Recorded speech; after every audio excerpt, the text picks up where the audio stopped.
Try it tonight and see if it will not prove itself in performance in the not distant future. There is no limit attached to it. Now let me give you one most encouraging thought from John's first letter.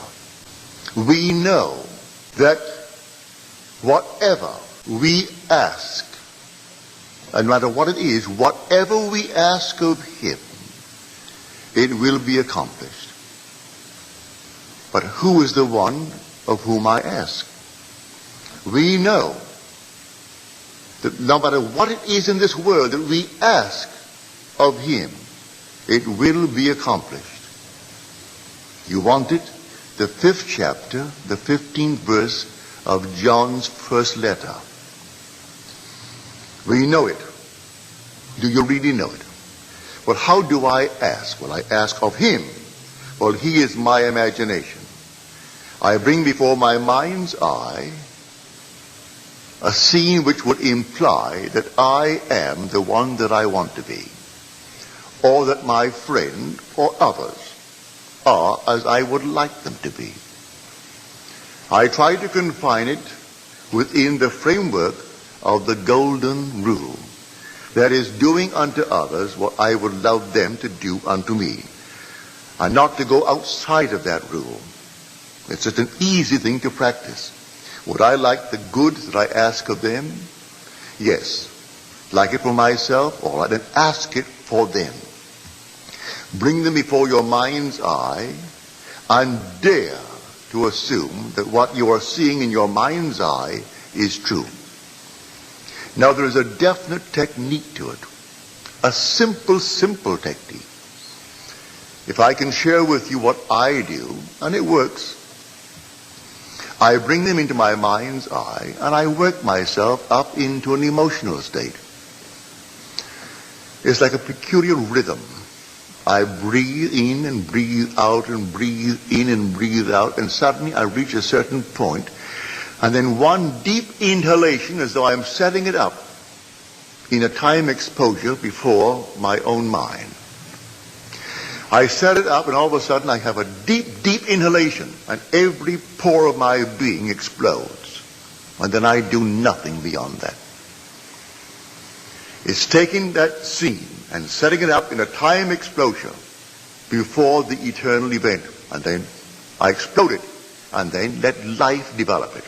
And life develops it. And then I get the call, or I get the wire, or I get a letter confirming that which I did. And I do nothing to make it so. I simply believe implicitly in Jesus Christ, but I have found him. I have found him as my own wonderful human imagination. I believe that all things are possible to him.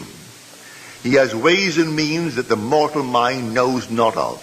So I do not care if I do not see clearly how it could possibly be. It makes no difference to me. I simply bring into my mind's eye what I want to see it clearly, explode it, and then let it be. Now it could be tomorrow. It could be a month. It could be even years. I am not concerned. I have done it, and that's all that matters as far as I'm concerned. Everything has its own appointed hour.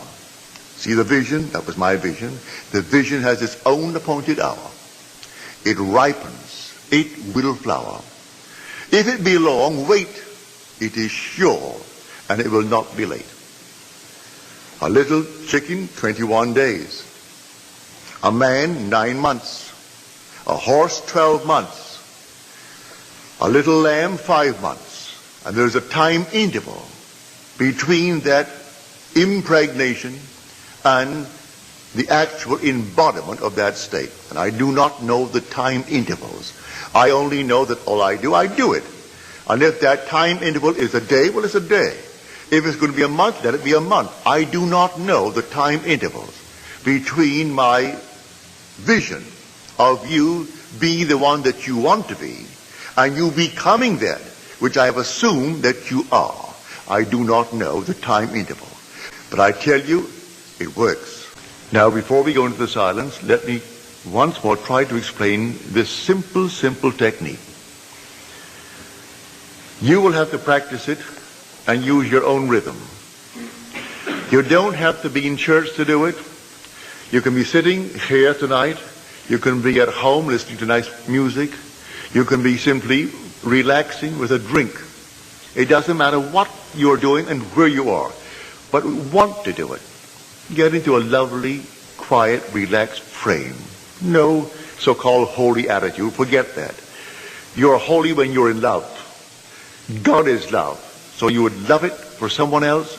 That is all that you need. That mood. Wouldn't it be wonderful if she actually had it?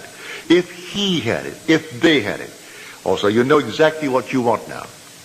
And then you imagine you are seeing them.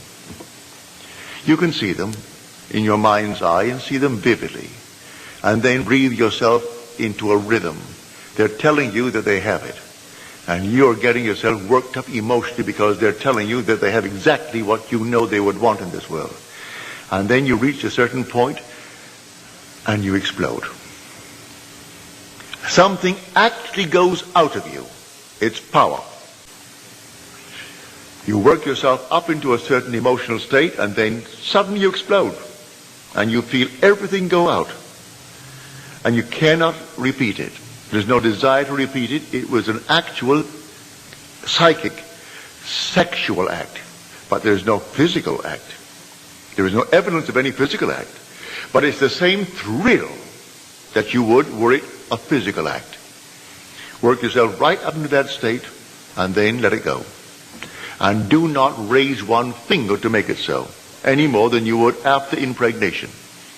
What can you do after pregnancy is taking place? Nothing. Leave it alone and let it take place in its own good time. Now let us go into the silence.